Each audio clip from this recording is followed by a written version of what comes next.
तो हम लोग को देखना है सेल साइकिल, सेल डिवीजन और इसके फिनोमेना।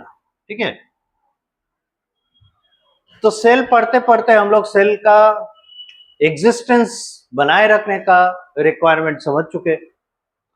अब देखिए, टॉपिक है cell cycle and cell division.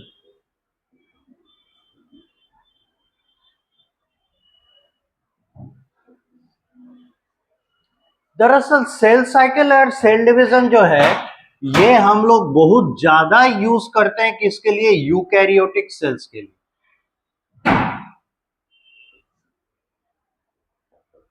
For eukaryotic cells, जबकि प्रोकैरियोटिक सेल्स भी डिवाइड करते हैं, है ना, पर उनके लिए ये सेल साइकिल सेल डिवीजन उतना कोऑर्डिनेटेड नहीं है जितना कि यूकैरियोट्स में ये कोऑर्डिनेटेड, मतलब एक एक स्टेप बहुत ही फुक फुक के कदम रखने वाला जैसा होता है कि कहीं कुछ गलत ना हो जाए, कहीं कुछ गलत नहीं हो जाए। 10, 20, 50, 100 चेक पॉइंट्स होते हैं जहां से उसे हरी झंडी मिलने के बाद, नो ऑब्जेक्शन सर्टिफिकेट मिलने के बाद ये सेल अगले स्टेज की ओर जाता है, क्योंकि अगले स्टेज में जो चला गया ये पीछे लौट कर नहीं आ पाए, इसलिए बहुत सोच समझ के बहुत ही कोऑर्डिनेटेड वे में स्टेप आउट करता है अगले स्टेप की। ठीक है, ये बहुत ही कोऑर्डिनेटेड होता है। तो यूकैरियोटिक सेल्स में चूंकि कॉम्प्लेक्सिटी बहुत है, इसलिए क्या है, इसमें ये इतने सारे चेक पॉइंट्स होते हुए गुजरते। पर प्रोकैरियोटिक सेल में क्या है, कंपैरेटिव लाइफ बहुत सिंपल है, क्योंकि पहली चीज कि इसे लंबे समय तक नहीं रहना है। It has very short and limited life span, maximum 20 to 40 minutes. अब सोचिए 40 मिनट मैक्सिमम जिसे जिंदा रहना है, वो इतने सारे क्या कहते हैं कोऑर्डिनेटेड स्टेप्स को थोड़ा पास ऑन करना चाहेगा। हाँ, किसमें वो क्या कहते हैं किसी तरह का कॉम्प्रोमाइज नहीं करेगा, वो होगा इसका न्यूक्लियोइड, जहां पे इसका क्रोमोसोम रहता है, क्रोमोसोम का डुप्लीकेशन और क्रोमोसोम का डिस्ट्रीब्यूशन, उसमें कोई कोताही नहीं करेगा, उसमें किसी तरह का कमी नहीं करेगा।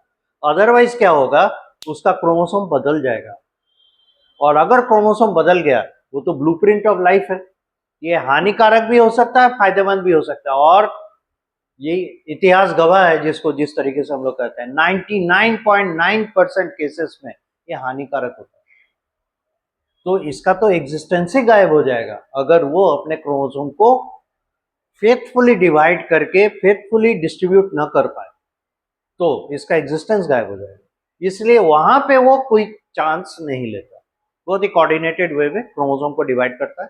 लेकिन उसके बाद क्रोमोसोम एक बार डिवाइड हो गया, मतलब डुप्लीकेट हो गया, होने के बाद डॉटर सेल्स पे क्रोमोसोम को जब पहुंचा दिया, उस दौरान साइटोप्लाज्म बराबर गया या किसी में कम किसी में ज्यादा गया, it doesn't care it for all, ये ज्यादा केयर नहीं करता, क्योंकि ये जानता है जिंदा रहेगा, अगर सरवाइव करेगा तो साइटोप्लाज्म के जितने कंपोनेंट्स हैं उन्हें रीफॉर्म कर लेगा, इसलिए। और दूसरी चीज है, इसके साइटोप्लाज्म में कोई कंपार्टमेंट तो होते नहीं, राइट, इसीलिए वो अपने साइटोप्लाज्म को फेथफुली डिवाइड करने के पीछे ज्यादा होशियारी नहीं दिखाता, वो होशियारी दिखाता है अपने क्रोमोसोम को डिवाइड एंड डिस्ट्रीब्यूट करने में। ठीक है, इसीलिए cell concept, cell division and cell cycle का कॉन्सेप्ट हम लोग ज्यादातर यूकैरियोटिक सेल्स के लिए यूज करते हैं। नाउ एक क्वेश्चन अराइजेस, सबसे पहला फंडामेंटल, कि व्हाई सेल्स डिवाइड, क्यों डिवाइड करें? तो देखिए इसका जवाब यूकैरियोट्स के टर्म में दिया गया है आंसर में, फ्रॉम यूकैरियोटिक पर्सपेक्टिव।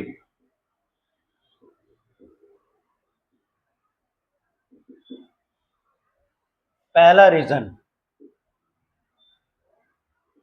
वन, या इसे कह सकते हैं पहली सोच है, तो school of thought,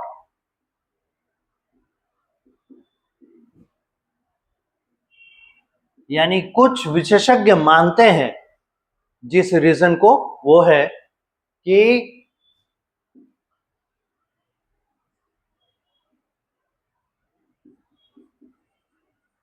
nucleoplasm by cytoplasm ratio. एक स्कूल ऑफ थॉट कहता है न्यूक्लियोप्लाज्म बाय साइटोप्लाज्म रेशियो जो है ये डिसाइड करेगा कि सेल डिवाइड करेगा कि नहीं करेगा। और दूसरा जो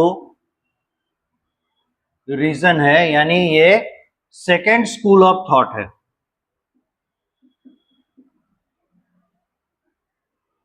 यानी दूसरे दल के विशेषज्ञ ये मानते हैं कि surface area divided by volume ratio of cell ये डिसाइड करेगा कि सेल डिवाइड करेगा कि नहीं। देखिए दोनों में, जिसमें तो न्यूक्लियोप्लाज्म यानी न्यूक्लियस का कॉन्सेप्ट आ ही रहा है, और इसमें भी देखिएगा इनडायरेक्टली न्यूक्लियस इन्वॉल्व हो जाएगा। ठीक है, तो फिर से वही बात बताएं कि सेल डिवाइड क्यों करता है, इसका जवाब यूकैरियोटिक सेल के पॉइंट ऑफ व्यू से दिया गया, यूकैरियोटिक सेल के पर्सपेक्टिव से दिया गया कि क्यों सेल डिवाइड करेगा। अब बारी बारी से देखिए, न्यूक्लियोप्लाज्म किसको रिप्रेजेंट कर रहा है? न्यूक्लियस। भाई जितना बड़ा न्यूक्लियस होगा न्यूक्लियोप्लाज्म उतना होगा। और साइटोप्लाज्म क्या होगा? न्यूक्लियस के बाहर जितना साइटोप्लाज्म है, तो जितना ज्यादा साइटोप्लाज्म होगा उसका बाउंड्री उतना बड़ा होगा। ये तो सिंपल बात है। तो कहता है क्या, जैसे मान लीजिए कि एक इंसान है जो एक कंपनी चलाता है। ठीक है, आजकल तो टेक्नोलॉजी का बहुत जमाना आ गया है, इसलिए एक सिंगल पर्सन बहुत बड़ी कंपनी को भी हैंडल कर लेते हैं। लेकिन आप उस समय का सोचिए जिस समय इतनी सारी चीजें नहीं थी, राइट? तो मान लीजिए एक आदमी है जो मैक्सिमम 10 आदमी या 20 आदमी को कंट्रोल कर सकता है, यानी उनके सारे एक्टिविटीज को वो मॉनिटर कर सकता है, कंट्रोल कर सकता है, उस पर नजर रख सकता है और उसको टाइम टू टाइम इंस्ट्रक्शन दे सकता है। ठीक, इसका कैपेसिटी लिमिट है, 20 लोगों को देख सकता है। 20 से 21वां हो जाएगा, 22वां हो जाएगा, तब क्या होगा? ऐसा थोड़ी है उसे छोड़ देगा, है ना? वो कंट्रोल करने की कोशिश करेगा, लेकिन अब उसे ज्यादा ताकत लगाना पड़ेगा, है कि नहीं? और इस वजह से क्या होगा, या तो उसके हेल्थ पे असर पड़ेगा या दूसरे लोगों के बीच में जो कोऑर्डिनेशन बैठा हुआ था वो कोऑर्डिनेशन गड़बड़ाने लगेगा। सिंपल बात है कि नहीं? जैसे मान लीजिए अगर हमारे 20 दोस्त हैं, ऐसे समझिए हमारे 20 दोस्त हैं, तो 20 के साथ मेरा बातचीत अच्छा चल रहा है, अचानक से अब मेरा कॉलेज चेंज हो गया, अब वहां नए दोस्त बने, यहां भी 10-20 दोस्त बन गए जिनसे अब मेरा रेगुलर टच है, डेली मिलना है। और वो पुराने कॉलेज वाले जो दोस्त थे उनसे बहुत अच्छा टच था, पर उनसे रेगुलर मिलना नहीं होता। तो क्या लगता है ये 20 और वो 20 टोटल 40 सबसे हम बराबर टच बना के रख पाएंगे? संभव नहीं है। थोड़ा बहुत तो दूरी बढ़ेगी, है ना? पहले वो डेली मिलते थे इसलिए उनसे इंटरेक्शन बढ़िया था। अब ये 20 नए हमारे साथ डेली मिल रहे हैं तो इनसे इंटरेक्शन बढ़िया होगा, उनसे दूरी धीरे धीरे दूरी घटेगी। अब हम चाहेंगे कि ये 20 और वो 20 सब मेरे साथ बराबर जुड़े रहे, तो मेरे ऊपर फर्क पड़ेगा कि नहीं? मेरा काम खराब होगा। और अगर हम सोचे ठीक है जैसा है चलने दो, फिर वो उनसे मेरा रिलेशनशिप थोड़ा दूर बनेगा, होगा ना? ठीक वही बात कहता है कि एक न्यूक्लियस का एक सर्टेन लिमिट है जिसके दरमियान, जिसके अंतर्गत आया हुआ साइटोप्लाज्म को ये कंट्रोल कर सकता है। अब साइटोप्लाज्म को कंट्रोल करने का क्या जरूरत पड़ा? तो ध्यान देकर बताइए, सेल जब पढ़ रहे थे क्या क्लोरोप्लास्ट साइटोप्लाज्म में था? है ना? क्या माइटोकॉन्ड्रिया साइटोप्लाज्म में था?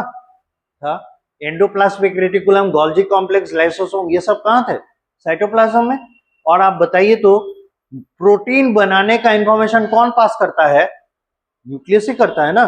कैसे? क्योंकि उसके अंदर डीएनए है, और डीएनए जब तक आरएनए नहीं बनाएगा, आरएनए बाहर आएगा नहीं, तो प्रोटीन बनाएगा नहीं, यानी न्यूक्लियस के ऊपर प्रोटीन बनाना चाहे वो डिपेंड करता है। और एक बात बताइए, राइबोसोम कहां बनता है? न्यूक्लियोप्लाज्म में, क्योंकि वो जो आपको बताए थे न्यूक्लियर ऑर्गेनाइजिंग कॉम्प्लेक्स या न्यूक्लियोलर ऑर्गेनाइजिंग रीजन, एनओआर या न्यूक्लियोलस जिसको कर रहे हैं, वहां पे क्या होता था, राइबोसोम फैक्ट्री था। तो बताइए सेल का वॉल्यूम बढ़ता चला जा रहा है, साइटोप्लाज्म बढ़ता चला जा रहा है, तो उतना ज्यादा प्रोटीन बनाने का जरूरत पड़ेगा। अब उतना प्रोटीन बनाने के लिए डीएनए को और ज्यादा मेहनत करना पड़ेगा, क्या ये कर पाएगा? अंत में डीएनए टूट जाएगा तो सेल ही खत्म। यानी एक समय ऐसा आएगा कि न्यूक्लियस साइटोप्लाज्म पर अपना कंट्रोल एंड कमांड खोने लगेगा, होगा ना? ये सिंपल एक इस तरीके से समझ सकते हैं। तो ऐसी स्थिति में सेल का डिस्ट्रक्शन हो जाएगा। तो सेल बोलता है कि ऐसा करते हैं, हम अपने आप को डिवाइड कर देते हैं, दो पार्ट में बांट देते हैं, क्योंकि साइटोप्लाज्म बहुत बढ़ गया है। तो डिवाइड करके दो पार्ट में बांट देते हैं। यानी देखिए पहले इतना बड़ा सेल था, ठीक है, ये न्यूक्लियस, इसका मान लेते हैं वॉल्यूम यूनिट, है ना, साइटोप्लाज्म का। ये जो है न्यूक्लियस के बाहर का हिस्सा, ये तो साइटोप्लाज्म है ना, तो इस साइटोप्लाज्म का एक वॉल्यूम होगा, और ये न्यूक्लियस है, इसका एक वॉल्यूम होगा। तो मान लेते हैं न्यूक्लियस का वॉल्यूम 4 यूनिट था, मान लेते हैं, और इससे देख के लग रहा है ये कम से कम इससे 10 गुना ज्यादा होगा, एक अंदाजा, ये 10 यूनिट है, ठीक है। तो न्यूक्लियस अपने से 10 मतलब अपने से 2.5 गुना बड़े साइटोप्लाज्म के वॉल्यूम को कंट्रोल कर लेगा। इतना इसका पावर है, इतना इसकी क्षमता है। अब क्या हुआ, समय के साथ सेल का साइज बढ़ गया। तो हम न्यूक्लियस को अगर छोटा दिखाते और ये बड़ा दिखाए, तो इसका मतलब ये हो गया ना कि न्यूक्लियस सिकुड़ नहीं रहा है, पर इसके तुलना में, साइटोप्लाज्म के तुलना में न्यूक्लियस छोटा दिखाई दे रहा है। नहीं तो याद कीजिए, जब हम लोग टिश्यू पढ़ते हैं तो मेरिस्टेमेटिक सेल का और परमानेंट टिश्यू के सेल का जो स्ट्रक्चर बनाते हैं, उसमें देखे हैं ना कि मेरिस्टेमेटिक सेल में न्यूक्लियस बड़ा दिखाते हैं और साइटोप्लाज्म थोड़ा सा डेंस कम दिखाते हैं। लेकिन वही पैरेन्काइमा सेल्स दिखाते हैं तो कोना में छोटा सा न्यूक्लियस दिखाते हैं, इतना बड़ा सेल दिखाते हैं, है कि नहीं? वही चीज तो है। तो समय के साथ अब ये तो वही 4 यूनिट पे टिका हुआ है, लेकिन क्या लग रहा है, ये साइटोप्लाज्म केवल इससे 2.5 गुना बड़ा है। नहीं, हमको लगता है ये जिस तरह का दिख रहा है ये 20 टाइम्स होगा, 20 यूनिट्स, आई मीन मान लेते हैं 10 यूनिट, 20 यूनिट मान लेते हैं। अब देखिए तो 5 गुना हो गया इसका, तो ये 2.5 गुना तक आराम से कंट्रोल कर लेता है, ये 5 गुना हो गया, अब इसके हाथ से कंट्रोल जा रहा है। तो ऐसे में क्या चाहेगा कि ये डिवाइड हो जाए और ऐसा ही एक और छोटा सा सेल बन जाए, और ये भी 4 यूनिट और ये 10 यूनिट में टूट गया। देखिए तो 20 यूनिट था, 10 और 10 20 यूनिट हो गया, है ना। और न्यूक्लियस ये जब तक अपने आप को सेम साइज का नहीं बनाएगा, न्यूक्लियस का साइज वॉल्यूम चेंज नहीं होता। रीजन क्या है, इसमें जितने नंबर ऑफ क्रोमोसोम्स हैं उनकी संख्या बदलेगी नहीं, राइट। इसीलिए क्या होगा, न्यूक्लियस का साइज एंड शेप बराबर बना रहेगा, साइज एंड वॉल्यूम। तो सेम वॉल्यूम ले आया न्यूक्लियस का, और अब साइटोप्लाज्म को दो बराबर हिस्से में बांटा, 10 और 10 हो गया। ऐसी स्थिति में बताइए तो ये न्यूक्लियस इस पे जैसे कंट्रोल कर रहा था, ये न्यूक्लियस वैसे ही इसको कंट्रोल कर लेगा, इसको सहूलियत हो गया। इसीलिए कह रहा है कि सेल डिवाइड कर, ये चीज अटेन कर लेगा, इसीलिए इस चीज को अचीव कर लेगा। इसीलिए तो अपना कंट्रोल बनाए रखने के लिए सेल क्या करेगा, अपने आप को डिवाइड करेगा, क्योंकि न्यूक्लियस साइटोप्लाज्म पर कंट्रोल नहीं कर पा रहा था, कमांड नहीं कर पा रहा था, इसीलिए साइटोप्लाज्म के प्रोसेसेस को ये कंट्रोल नहीं कर पा रहा। ये पहला रीजन है या पहला स्कूल ऑफ थॉट है। तो अब सोचिए, अगर इसको टेक्निकली, ये तो हम कंपैरेटिव मोड में देखें ना, कंपैरेटिव मोड में देखें, अगर इसको एक एक डेफिनेट फॉर्म में कहना चाहे, यानी जिसको कहते हैं क्वांटिटेटिव, नाप जोप जिस पे कर सकते हैं, क्वांटिटी कहलाता है। तो क्वांटिटेटिव एस्पेक्ट में अगर कहें तो कैसे होगा, देखिए समय के साथ क्या हो रहा है, न्यूक्लियोप्लाज्म क्या है, कांस्टेंट रह जा रहा है, पर बदल कौन रहा है, साइटोप्लाज्म का वॉल्यूम। तो कंडीशन फर्स्ट देखिए, कंडीशन 1, न्यूक्लियोप्लाज्म कितना है, 4 यूनिट, साइटोप्लाज्म कितना है, 10 यूनिट। कंडीशन 1 ये फर्स्ट, इनिशियली ऐसे ही था ना, ऐसे ही था। अब कंडीशन सेकंड देखिए,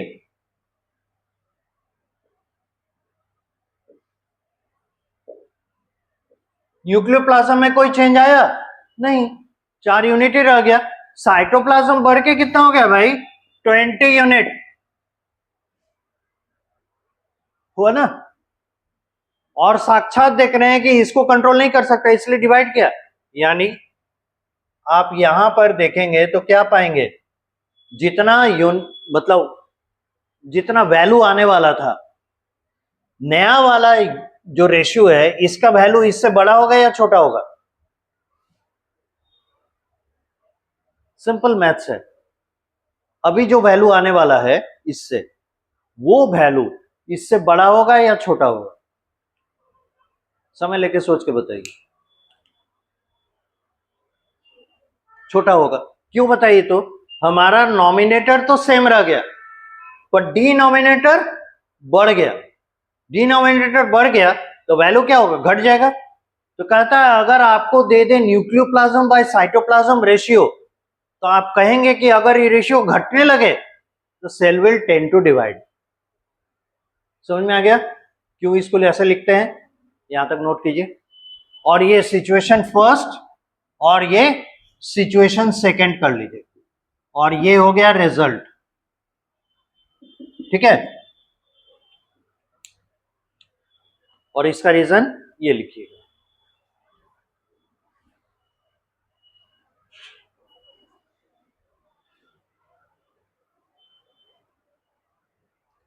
अब इसको हम लोग थोड़ा डिफाइन करें, इस पे लिखिए पहले वाले में, न्यूक्लियोप्लाज्म बाय साइटोप्लाज्म रेशियो में, कि if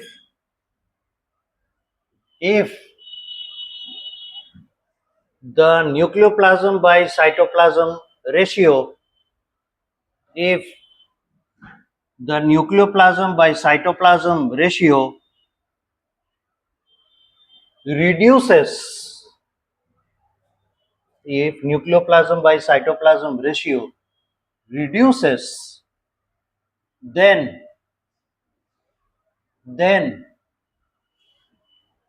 the control over the cytoplasm, then the control over the cytoplasm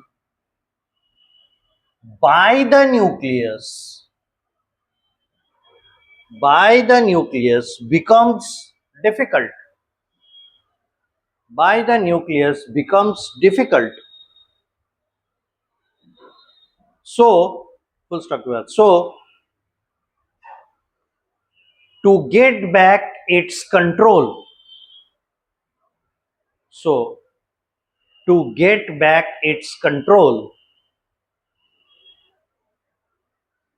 the cell divides. The cell divides.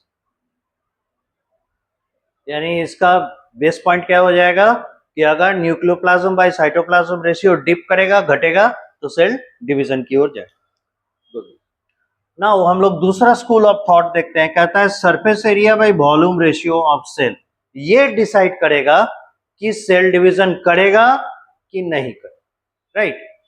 अब उदाहरण के तौर पे एक सर्कल ले लीजिए, सर्कल नहीं, इसको स्फेयर मानिए, स्फेयर गोला, यहाँ पे इसका सेंटर है, ये हो गया रेडियस r, ठीक है। अब इसको इमेजिन कीजिए, ये सेल जो है इन इनिशियल स्टेज है। इनिशियल स्टेज कहने का मतलब हुआ जस्ट बना है, ठीक है, नेसेंट सेल है, जस्ट डिवाइड करके नया सेल बना है, और समय गुजरता है, टाइम स्पेंड होता है, और ये सेल आकार में, साइज में बड़ा हो जाता है। ये इसका सेंटर, ये रहा इसका आर। अब इसको आइडेंटिफाई करने के लिए इनिशियल स्टेज के लिए आप इसको आई कर दीजिए, आर इनिशियल, ठीक है, और इसको आइडेंटिफाई करने के लिए आर एफ, आर फाइनल कर दीजिए, ये final stage, for example final stage of cell, R F हो गया, नया रेडियस है इसका, बढ़ा हुआ रेडियस है, तो हम यहाँ रिलेशनशिप क्या दिखा रहे हैं, R F is greater then are आई, ठीक है, सिंपल है।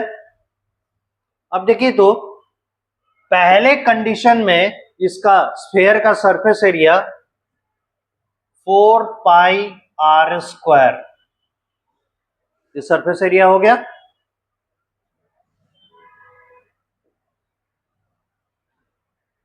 और इसका वॉल्यूम 4/3 पाई आर क्यूब, ठीक है। तो आर के जगह पे यहां आर आई लिखिएगा, आर के जगह पे आर आई लिखिए, ठीक है। अब इसका रेशियो लीजिए, 4 कैंसिल होगा, पाई पाई कैंसिल हो जाएगा,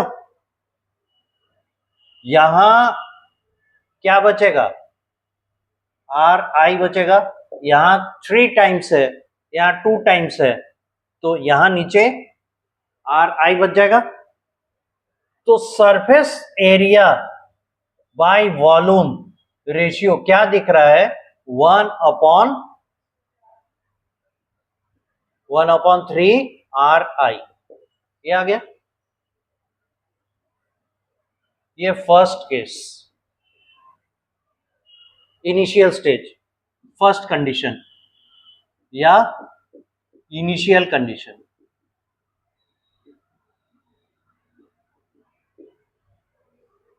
अब यहां आइए, इसका सरफेस एरिया लिखिए, तो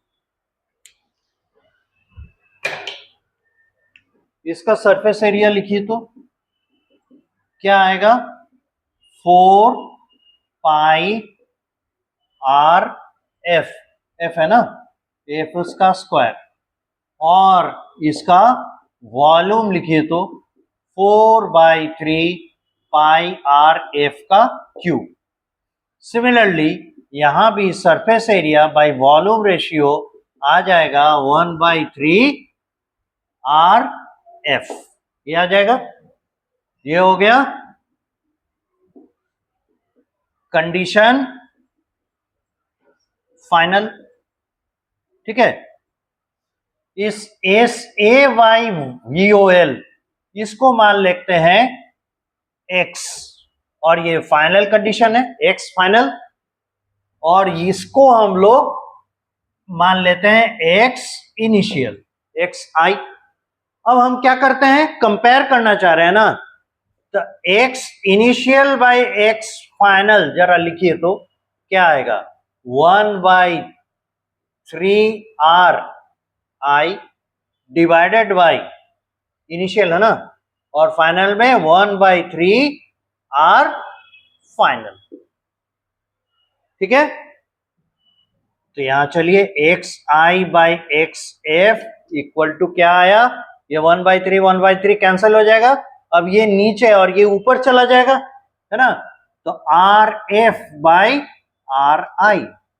अब यहां हमारे पास रिलेशनशिप है, R F is greater then are आई।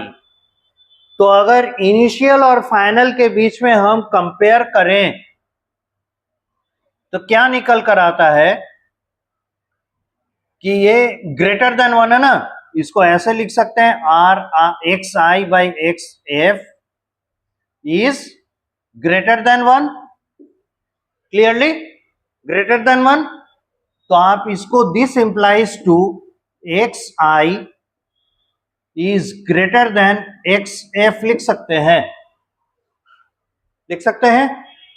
यानी अगर ये चीज होता है तो जब surface area by volume ratio जब हम लेकर चल रहे हैं, फाइनल स्टेज में हमको क्या मिलता है कि ये घट जा रहा है, ये ग्रेटर देन इससे है, यानी कि फाइनल स्टेज में जाके surface area by volume ratio reduce हो रहा है। दिस मीन्स, अभी लिखिएगा नहीं, बहुत इंपॉर्टेंट है, this means that as the cell grows the surface area by volume ratio decreases. ठीक है, ये हम लोग को एक रिलेशनशिप मिल गया। अब हम लोग को देखना है कि how it will decide the cell should divide और नॉट। ये सेल के बने रहने में या सेल के डिवीजन को कैसे प्रभावित करता है, ये हम लोग को समझना है। तो फिर ऐसे देखिए, इसका मतलब है surface area by volume ratio अगर घट जा रहा है सेल का साइज बढ़ने से, यानी इसका बाउंड्री जो है ना, surface area by volume ratio अगर घट रहा है, इसका मतलब क्या हो रहा है कि आपका कहां गया वॉल्यूम, ये जो है जिस अनुपात में बढ़ रहा है सरफेस एरिया उस अनुपात में नहीं बढ़ पा रहा है, तभी ना फाइनल कंडीशन में जाके ये वैल्यू छोटा हो गया। और अगर वैल्यू छोटा नहीं होता तो ऐसा आता क्या, इसका मतलब ये वैल्यू वहां पर से जो हम पुट करके निकाल रहे हैं वो घट जा रहा है, घट रहा है। अब देखिए, हमारे घर में जो भी सामान घुसाना है, सामान रखना है, वो किससे आएगा, दरवाजे से आएगा। ठीक है, अब हो गया है क्या, मेरा घर बहुत बड़ा हो गया तो बड़ा बड़ा सोफा चाहिए, और दरवाजा रखे हुए एकदम छोटा, एक आदमी के आने लायक या 2 आदमी के आने लायक, इतना छोटा सा दरवाजा है फॉर एग्जाम्पल। और मेरे यहाँ सोफा जो चाहिए एकदम किंग साइज सोफा है, ऐसा इतना बड़ा सोफा कि उसमें 10 आदमी आराम से बैठ सके। तो बड़ा सोफा अगर होगा, लंबाई चौड़ाई उसका बढ़ेगा ना, तो आपको क्या लगता है कि इतने छोटे से दरवाजे से उतना बड़ा सोफा आ जाएगा। फिर क्या, मेरे यहाँ जो सेंटर टेबल लगेगा वो बहुत बड़ा, क्योंकि 10 लोगों को कवर करना पड़ेगा ताकि कुछ सामान रख सके, उन्हें चाय नाश्ता दे तो रखे, है ना। और आप ये सोचिए, इतना बड़ा सोफा है, इतना छोटा सा टेबल है, तो आदमी वहां है, उठ के यहां आएगा, फिर चाय का प्याली लेकर वहां जाएगा, फिर रखेगा, ऐसा लगेगा ठीक, तो डिसेंट नहीं लगेगा। तो हमको उस हिसाब से टेबल भी लेना पड़ेगा। एक छोटा एग्जांपल दे रहे हैं, इसका मतलब है घर के बढ़ने से हमारे यहाँ सामान रखने के लिए दरवाजा बड़ा करना पड़ेगा, है कि नहीं। तो बड़े घर के दरवाजे इसीलिए थोड़े बड़े रखे जाते हैं ताकि बड़ा सामान आ सके। क्लियर। अब इसका इससे क्या संबंध, भाई जो चीज आ रहा है दरवाजे से आ रहा है ना। अब सेल में कोई चीज एंटर करेगा या एग्जिट करेगा, कहां से करेगा, बाउंड्री से। और बाउंड्री क्या है, सरफेस एरिया, सरफेस एरिया ही उसका बाउंड्री है ना। तो जो भी मटेरियल है आना जाना कहां से करेगा, उसका सरफेस एरिया से। पर रिक्वायरमेंट उसका ज्यादा है, वॉल्यूम बढ़ गया, अंदर जगह ज्यादा है, तो जिस रफ्तार से उन मटेरियल्स का कंजम्पशन होगा उस रफ्तार से मटेरियल को फिर डालना पड़ेगा ना। जैसे मान लेते हैं कि हम तेजी से रेस्पिरेशन कर रहे हैं, तो उतना ज्यादा खाना खाएंगे तब ना उस तरीके से रेस्पिरेशन कर पाएंगे, नहीं तो क्या होगा, हम एग्जॉस्ट हो जाएंगे, है कि नहीं। ठीक उसी तरीके से सेल को जब ज्यादा एनर्जी चाहिए तो ज्यादा मटेरियल एंटर कराना है, और ज्यादा वेस्ट बनेगा तो ज्यादा वेस्ट बाहर निकलेगा। लेकिन प्रॉब्लम क्या हो रहा है, जगह तो कम है, जगह कम है, तो जरूरत के मुताबिक मटेरियल आ नहीं रहा है, सेल के अंदर वेस्ट बढ़ा है, वो जा नहीं रहा है। तो सेल को तो टॉक्सिसिटी का सामना करना पड़ेगा। इसका नतीजा क्या होगा, सेल मरने लगेगा। खाना भी नहीं दे रहे हैं और जहर भी नहीं निकाल रहे हैं, सेल पर क्या असर पड़ेगा, it will tend to die. इसीलिए सेल क्या कोशिश करेगा, नहीं ये सिचुएशन हमको नहीं पसंद है, हम पहले जैसा हो जाना चाहेगा ना, तो it will tend to move this condition और it will try to live in this condition. इसमें रहना चाहेगा कि इसमें आना चाहेगा, इसमें आना चाहेगा। ऐसा कब होगा, जब सेल फिर से छोटा बन जाए। और छोटा कब होगा, डायग्राम देखकर समझिए, जब डिवाइड करे तभी छोटा होगा।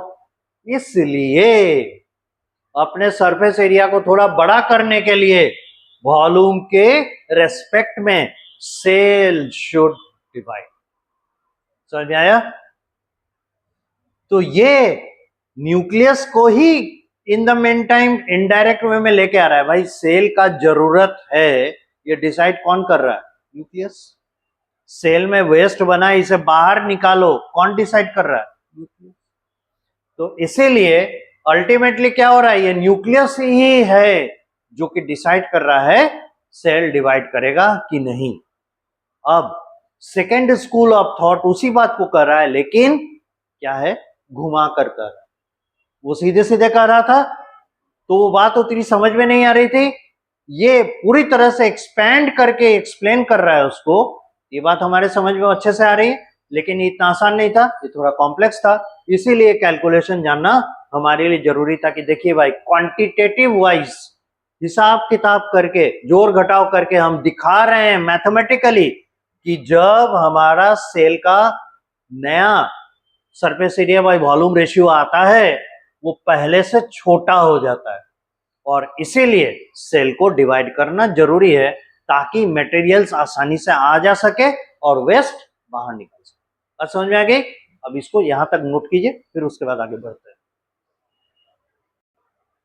लिखिए, in the present situation, in the present situation,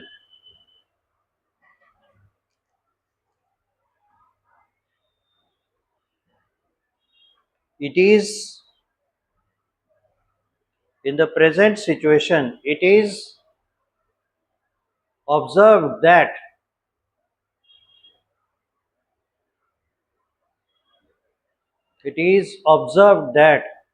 with the increase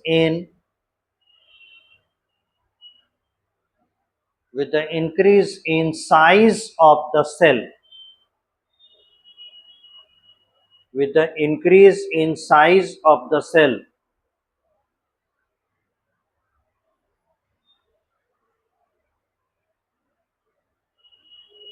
that is cytoplasm,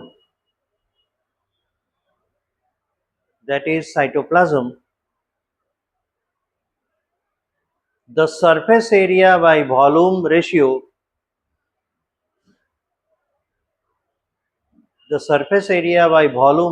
reduces. Surface area by volume ratio reduces. So, full stop. So the boundary of the cell,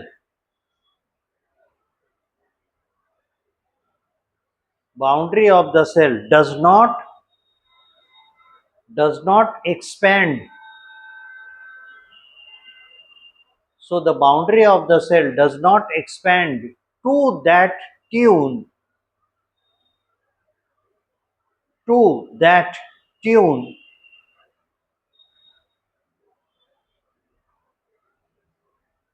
which is required for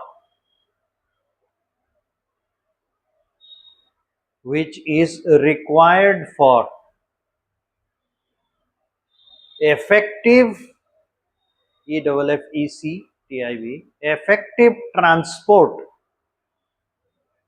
which is required for effective transport of molecules in and out of the cell. Effective transport of the molecules in and out of the cell.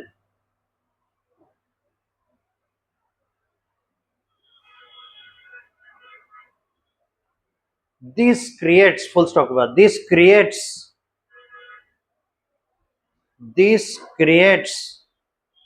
difficulty to survive. This creates difficulty to survive by the cell. This creates difficulty to survive by the cell. Hence, the cells divide. Hence, the cells divide. इसलिए cell divide करते हैं. Hence, the cells divide.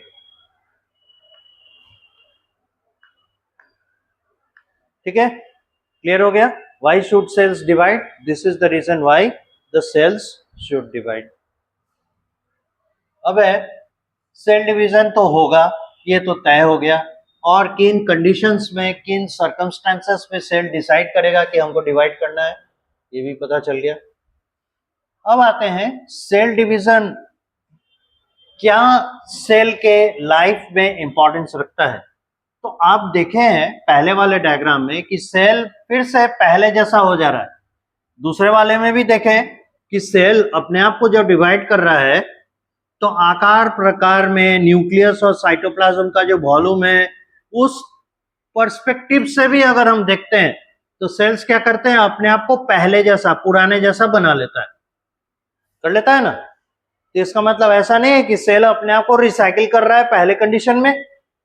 Recycling आखिर होता क्या है. मान लेते हैं ये पर्टिकुलर मैटर एक्स है, ठीक है, ये वाई में बदला, ये एक्स है, ये वाई में बदला, वाई से ये जेड में बदला और जेड से फिर से एक्स में आ गया. यही ना है रिसाइकलिंग. ठीक है, यही रिसाइकलिंग है. अब देखिए इस तरफ लिखते हैं, सेल है ऐसे, थोड़ा सा बड़ा कर दे. सेल है ऐसे, ये न्यूक्लियस है. अब क्या हुआ, सेल थोड़ा बड़ा हो गया, न्यूक्लियस वैसे ही है. सेल और बड़ा हो गया,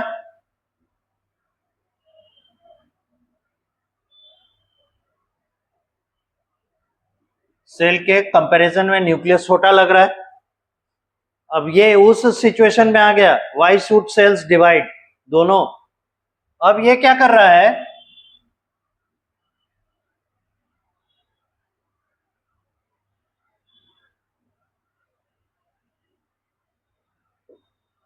देखिए तो दो डॉटर सेल्स में ये डिवाइड हो गया. क्या लग रहा है, ये पहले जैसे साइज में आया है कि नहीं, दोनों एक दूसरे का इक्वल इक्वल है. तो नहीं लग रहा है कि सेल डिवीजन जो है ये सेल के एक साइकिल का हिस्सा है, सेल के लाइफ साइकिल का हिस्सा है. तो हम लोग इसको कह सकते हैं this is life cycle of a cell. इसको कह सकते हैं ना, सेल का ये लाइफ साइकिल है. और ये फिर से इसी फेनोमेना को एक्वायर करेगा. इस तरीके से जैसे जैसे नए सेल्स आते जाएंगे वो अपने आप को सेल साइकिल में ही इन्वॉल्व पाएगा. यानी ये एक ऐसा साइकिल है, जब तक सेल एग्जिस्ट करेगा वो इससे बाहर नहीं निकल सकता, इसी में रहेगा. तो इसीलिए सेल डिवीजन को सेल साइकिल के साथ जोड़ा गया. Got it. लिखिए, पैरा चेंज करके, या ऐसा कीजिए हेडिंग बना लीजिए, cell division. Cell division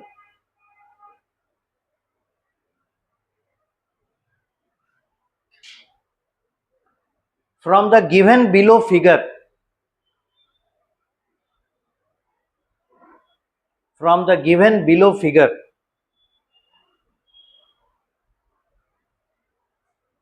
we find that from the given below figure we find that the output of cell division, the output of cell division, अब लाइन चेंज कर दीजिए, आउटपुट ऑफ सेल डिवीजन छोड़ दीजिए वहां पे और 6-7 line छोड़ दीजिए. इस दोनों डायग्राम को इंक्लूड करने में कितना जगह लग जाएगा, या पूरा पन्ना छोड़ दीजिए, अगले पेज में लिखिए और वहां पे पूरा डायग्राम डाल दीजिएगा. the output of cell division is creating a new cell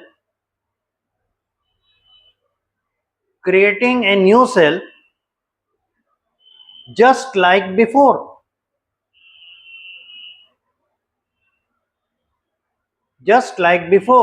From where the cell started its life.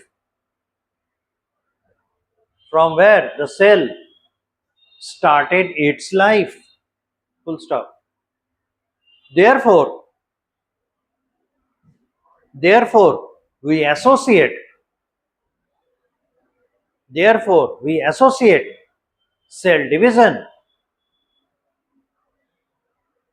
with the cell cycle.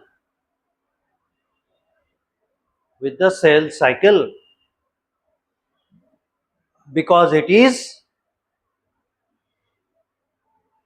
found to be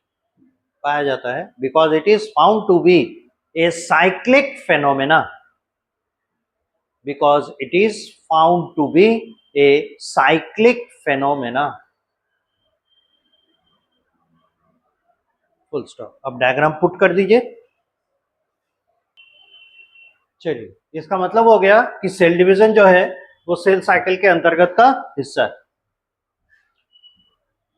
अब इसी को हम लोग सेल साइकिल कह रहे हैं, ये भी समझ में आ रहा है. तो अपने सहूलियत के लिए ऐसे तो कोई हार्ड एंड फास्ट डिस्टिंक्विशिंग लाइन नहीं है, लेकिन हम लोग अपने सहूलियत के लिए क्या करते हैं, इसको पार्ट्स में डिवाइड करके पढ़ते हैं ताकि ये समझ सकें कि इसमें होता क्या क्या है. सेल साइकिल, इसको डिवाइड किया जाता है दो फेजेस में. इंटरफेज,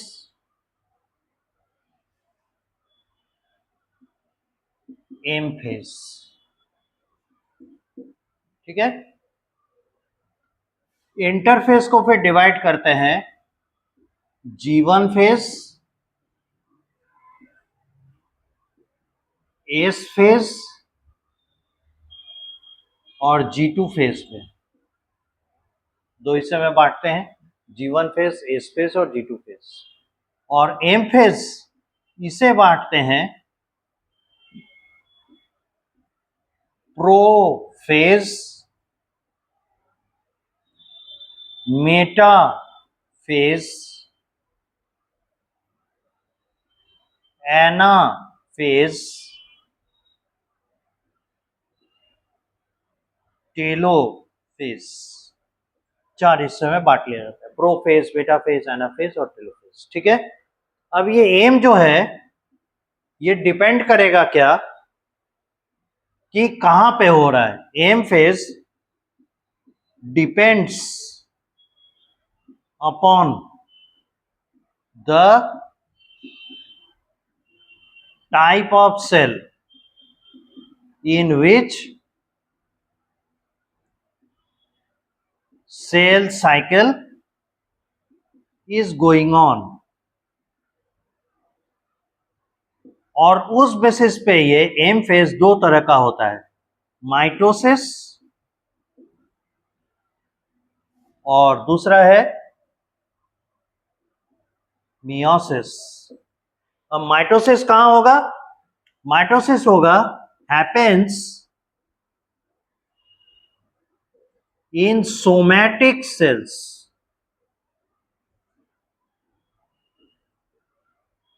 सोमैटिक में सोमा मतलब होता है बॉडी, यानी ऐसे सेल्स जो बॉडी को मेकअप कर रहे हैं उनमें जब डिवीजन होगा that will be called mitosis.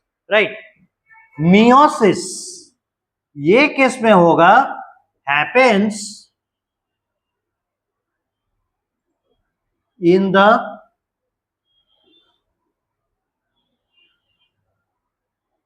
Gamete producing sales.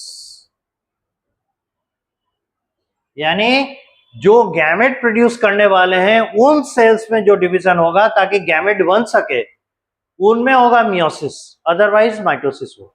ये स्पेशल कंडीशन हो गया और ये जनरल कंडीशन हो गया। तो माइटोसिस सब में होते हैं और मियोसिस केवल और केवल जो गैमेट प्रोड्यूसिंग सेल्स हैं उनमें होता है, जो गैमेट बनाने जा रहे हैं, अदरवाइज नहीं होता। ठीक है, तो इसलिए एम फेज कैसा हो जाएगा, जिसमें माइटोसिस चल रहा है उसका माइटोसिस और जिसका मियोसिस चल रहा है उसका मियोसिस। ठीक है, तो यहां पे जो एम फेज आप देख रहे हैं ये इन 4 फेज वाले किसमें होते हैं, तो माइटोसिस में होगा। पर मियोसिस में ये एम फेज थोड़ा सा डिफरेंट हो जाता है। ऐसे ही रहेगा एम फेज फॉर माइटोसिस। ठीक है, यहां पे थोड़ा क्लियरिफाई कर दिए। अब मियोसिस अगर होगा तो फिर मियोसिस को फिर फर्दर हम लोग डिवाइड करते हैं, ये 2 पार्ट में डिवाइड होता है। मियोसिस फर्स्ट और मियोसिस सेकेंड। ठीक है, अब मियोसिस में होगा, मियोसिस फर्स्ट में prophase first, metaphase first, anaphase first, telophase first. ठीक है, और मियोसिस सेकेंड में इसमें prophase second, metaphase second,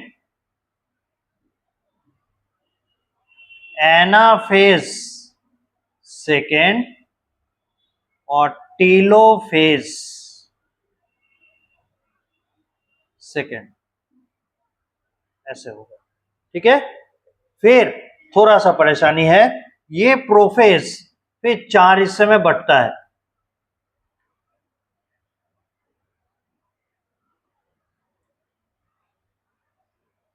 leptotene, zygotene,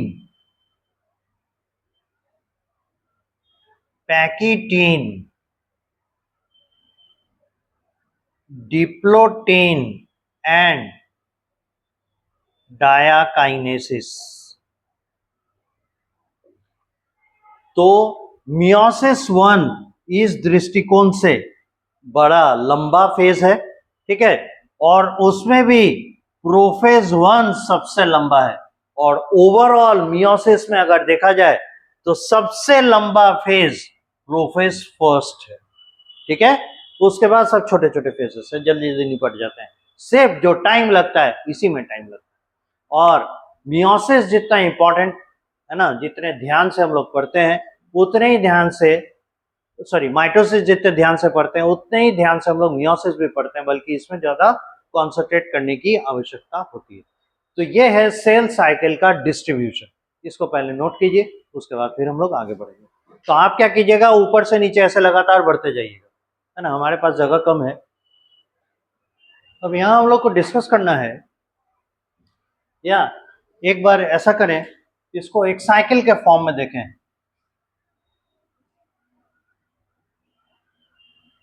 if this is a cell, cell का ये लाइफ साइकिल है। ठीक है,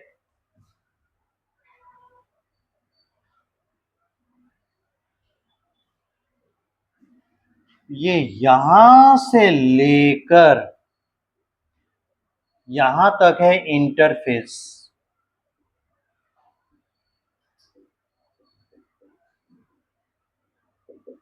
और ये छोटा सा एम फेज। इससे आप अंदाजा लगा सकते हैं percentage of time in the life cycle of cell, how long the interphase is and how short the M phase is. कितना छोटा एम फेज होता है, कितना बड़ा इंटरफेस होता है, इससे आपको अंदाजा लग रहा है ना। तो हम लोग लिख सकते हैं from the diagram of cell cycle, we find that the interphase is much longer than M phase. यही से पता चलता है कि इंटरफेस एम फेज से कितना बड़ा होता है. ठीक है.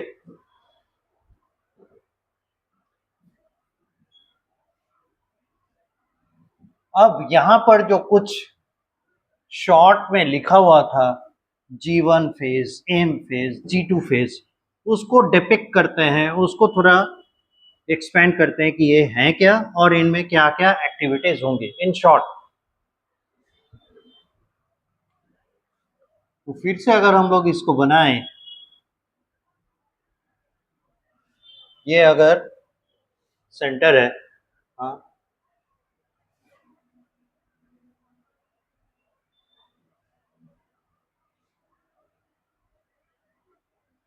ये G1 यानी गैप 1 या फर्स्ट फेज,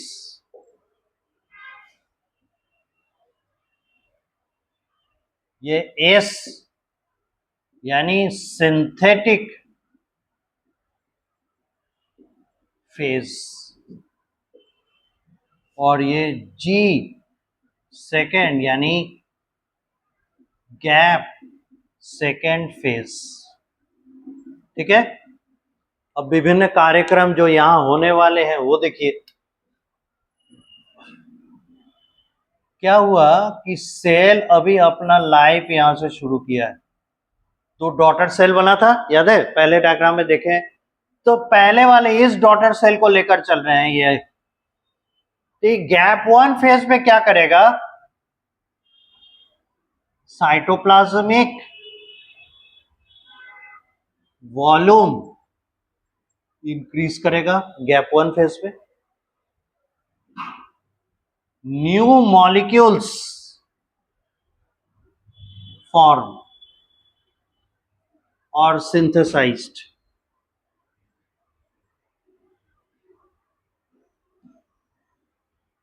नए मॉलिक्यूल का सिंथेसिस होगा.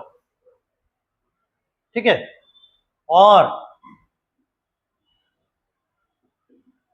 स्पेशली प्रोटीन सिंथेसिस भी होगा.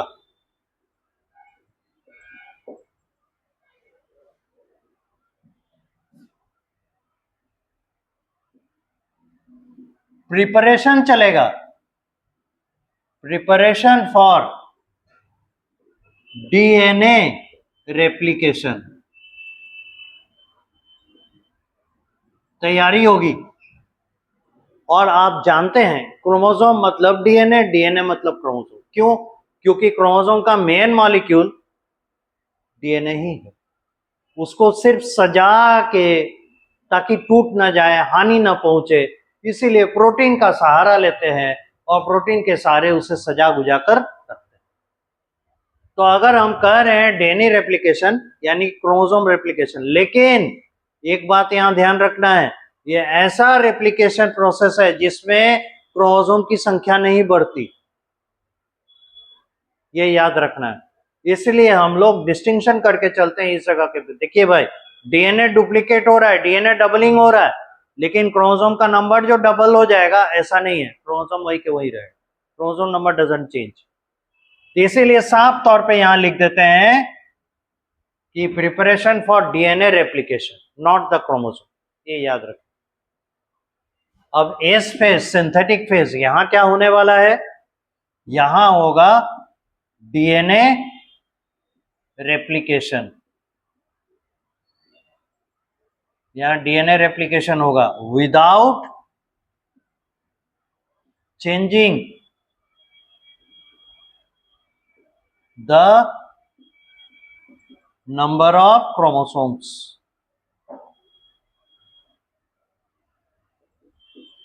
यानी क्रोमोसोम की संख्या को बदले बिना हम डीएनए रेप्लिकेशन, डीएनए सिंथेसिस करेंगे और डीएनए का क्वांटिटी डबल हो जाएगा. इफेक्ट क्या आएगा? डीएनए डबलिंग, डीएनए डबल हो जाएगा विदाउट चेंजिंग द क्रोमोसोम। अब ये गैप फेज 2 ये क्या करने वाला है? इसमें क्या होगा?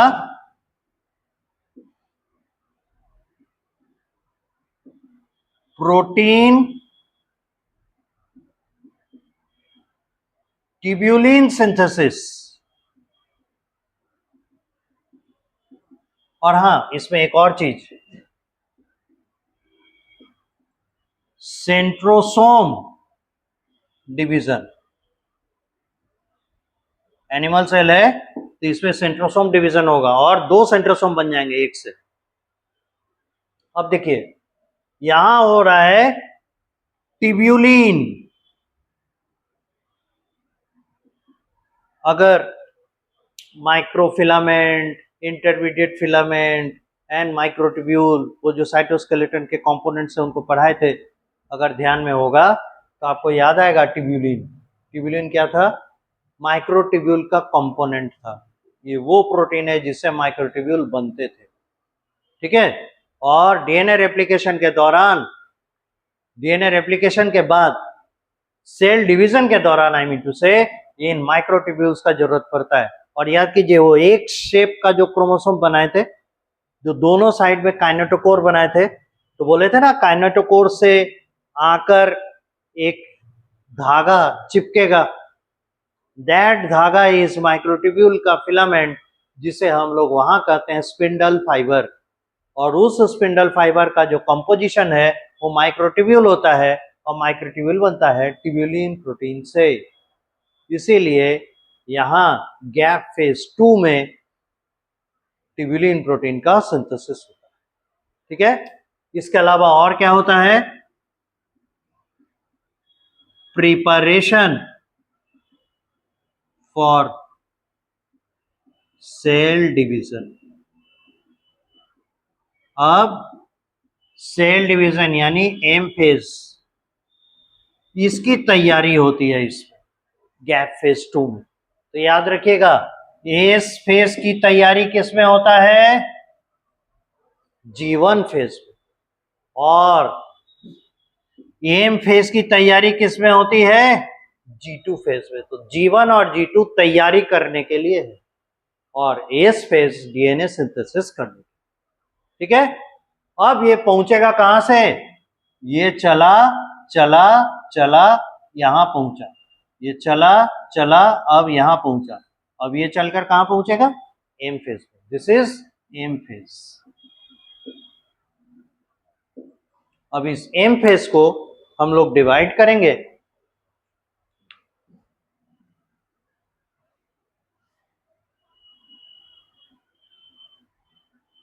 Prophase, metaphase,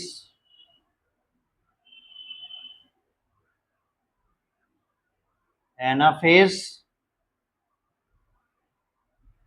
telophase and cytokinesis. A, B, C और डी, और ये है ई। यहां लिख देंगे A to D are required for karyokinesis. और कैरियो मतलब क्या होता है? न्यूक्लियस। और काइनेसिस मतलब क्या होता है? डिवीजन। यानी ये चारों प्रोफेज, मेटाफेज, एनाफेज और टीलोफेज किस लिए चाहिए? न्यूक्लियस के डिवीजन के लिए। और उसके बाद अगला स्टेज आता है साइटोकाइनेसिस। यानी आप एम फेज को ऐसे कर सकते हैं, M phase equal to karyokinesis plus cytokinesis, कर सकते हैं ना। यहां तक कीजिए, ये थोड़ा कॉम्प्लिकेटेड हो गया, लेकिन आप पूरे फुल पेज में बनाइएगा ताकि कोई ओवरलैपिंग ना हो और कंफ्यूजन नहीं हो।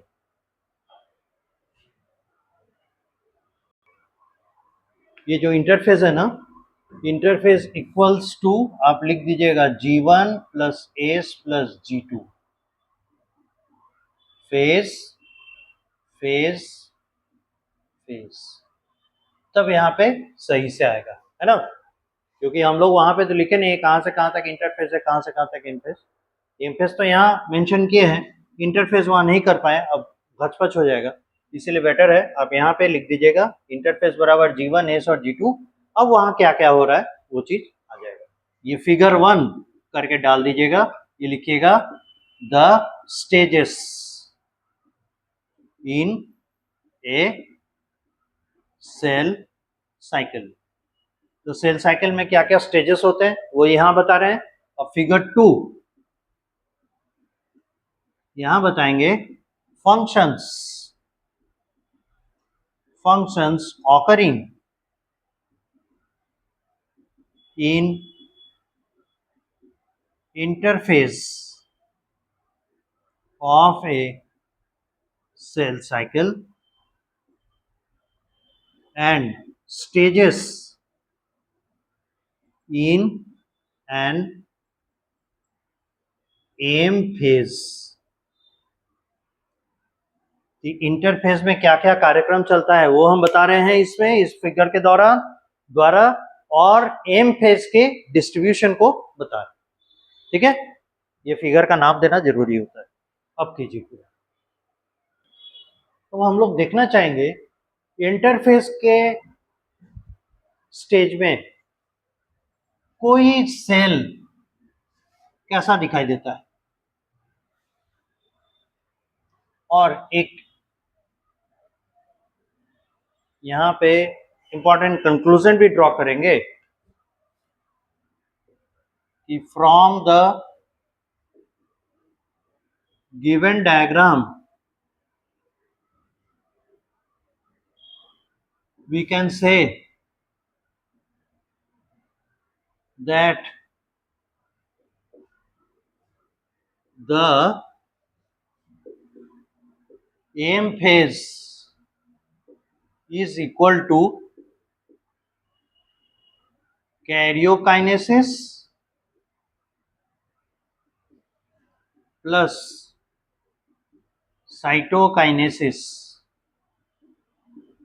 इस डायग्राम से हम लोग ये मतलब इवेलुएट करते हैं, ये कंक्लूजन निकालते हैं कि एम फेज का मतलब होता है कैरियोकाइनेसिस यानी न्यूक्लियस डिवीजन, और उसके बाद साइटोकाइनेसिस यानी साइटोप्लाज्म का division.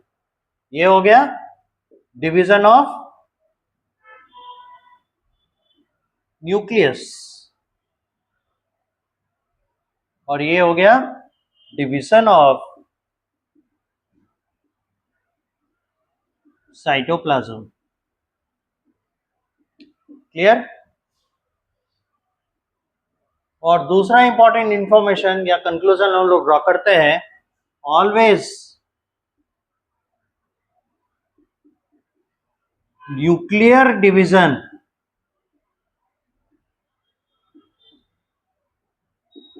is followed by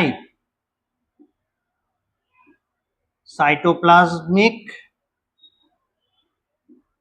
division. हमेशा न्यूक्लियस के डिवीजन के बाद ही साइटोप्लाज्म का डिवीजन होता है। ठीक है, यहां तक नोट कीजिए। उसके बाद एक और इंपॉर्टेंट इंफॉर्मेशन देंगे।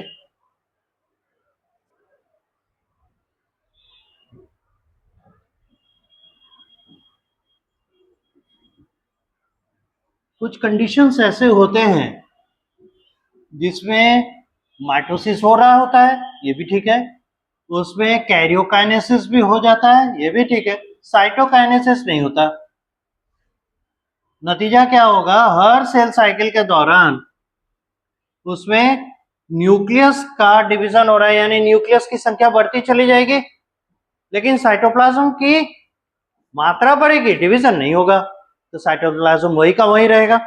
तो ऐसी स्थिति का आउटपुट क्या आएगा, हमें बड़ा सा सेल दिखाई देगा, वो एक मल्टीपल न्यूक्लियर होगा ना। कह दें डेविएशन फ्रॉम द, ये सेकंड था ना, थर्ड पॉइंट कर दीजिए, deviation from the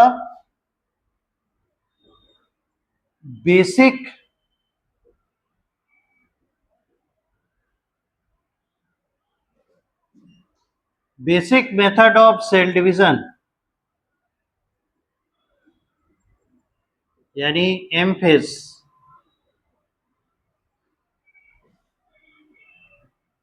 can happen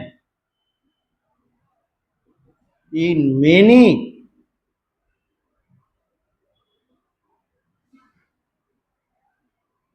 animal cells and plant cells.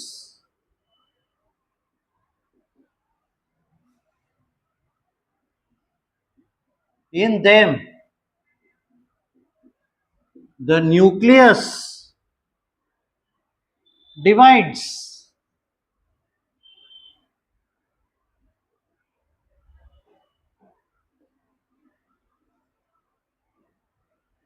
but not the cytoplasm. As for example,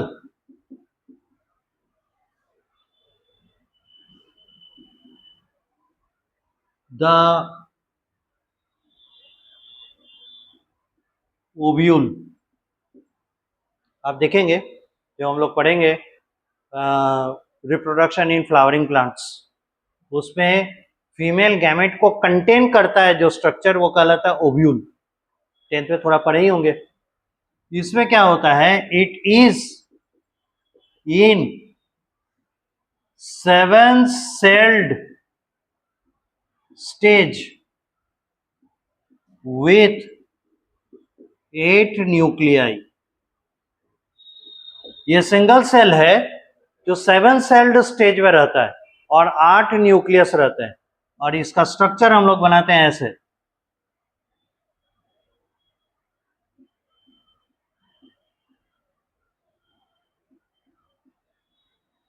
ये है एग सेल,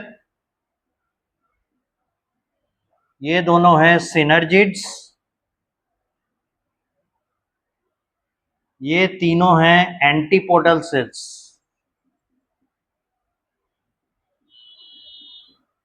और ये हैं पोलर न्यूक्लियाई। 2 न्यूक्लियस है ना, और ये है एन ओव्यूल, या इसी को कहते हैं सेंट्रल सेल। एक एक्सेप्शन हो गया, ठीक है। उसके बाद दूसरा, during pollen grain formation, pollen grain formation, उसमें क्या रहता है, ऐसे मान लीजिए ये पॉलन ग्रेन का कवर है, उसके अंदर सेकंड कवर रहता है, ये है एक्साइन, ये है इंटाइन, इसीलिए कहे कि ये 12 शुरू कर देता है, और इसके अंदर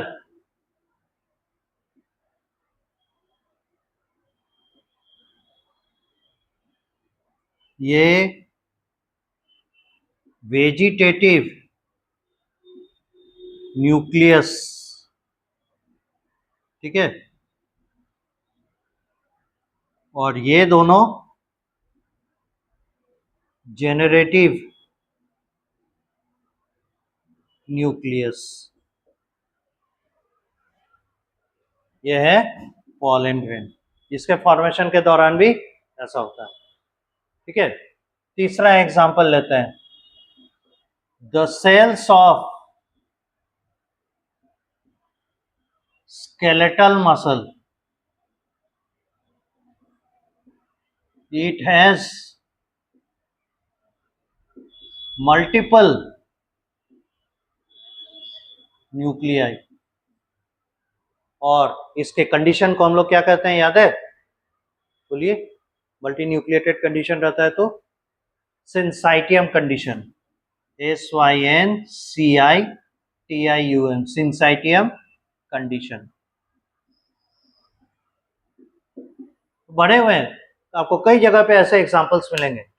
इस तरह का डिवीजन कहलाता है, हाँ, एंडोस्पर्म फॉर्मेशन के दौरान वो भी दिखेंगे आप। तो ये है एक्सेप्शंस या ये डेविएशन है माइटोसिस से। माइटोसिस में क्या होना चाहिए, अभी हम लोग देखें डायग्राम में, यहाँ भी लिखे हैं भाई, देखिए माइटोसिस के दौरान यानी एम फेज के दौरान पहले कैरियोकाइनेसिस होगा, फिर साइटोकाइनेसिस होना चाहिए, है ना।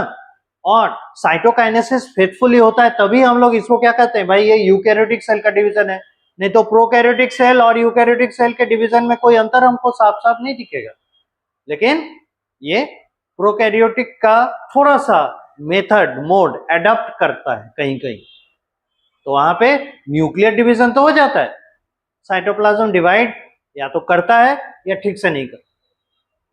तो अलग अलग उसके रीजंस है क्यों ऐसा करता है, दैट इज, ये नोट कीजिए।